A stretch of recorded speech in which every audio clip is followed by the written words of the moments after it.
சிங்கை சட்டமன்றத்தை தாங்கியிருக்கக்கூடிய கோவை மாநகராட்சி கிழக்கு மண்டலமானது 15 வார்டுகள் உள்ளடக்கி 20 வார்டு, 5 வார்டு கவர்மெண்ட் தொகுதியில் வருது. 15 வார்டுக்கு நீங்க தான் மண்டல குழுவினுடைய தலைவர், ஆட்சி பொறுப்பில் இருக்கிறீங்க, அட்மினிஸ்ட்ரேஷன் பவர்ல இருக்கிறீங்க. எதுக்கு இந்த நிகழ்ச்சி சொல்ல வரேன்னா, இந்த மேடைக்கு முன்பதாக பேசக்கூடிய இந்த அரங்கில் 4 ஆண்டுகளுக்கு முன்பு கூடைப்பந்து நிகழ்ச்சி நடந்துச்சு.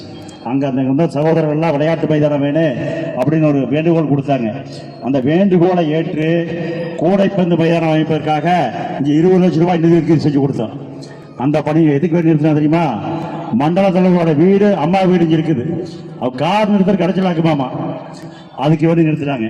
அதுக்கு பின்னாடி கடந்த ஆண்டு இங்கே பல்வேறு நிகழ்ச்சிகள், முன்னாடி கூடிய கோயில் நிகழ்ச்சி, மாரியம்மன் கோயில் நிகழ்ச்சி, பெருமாள் கோயில் நிகழ்ச்சி, அனைத்து கட்சியினுடைய கூட்டமும், எந்த கட்சியும் அனைத்து கட்சியும் கூட்டம் நடக்குது.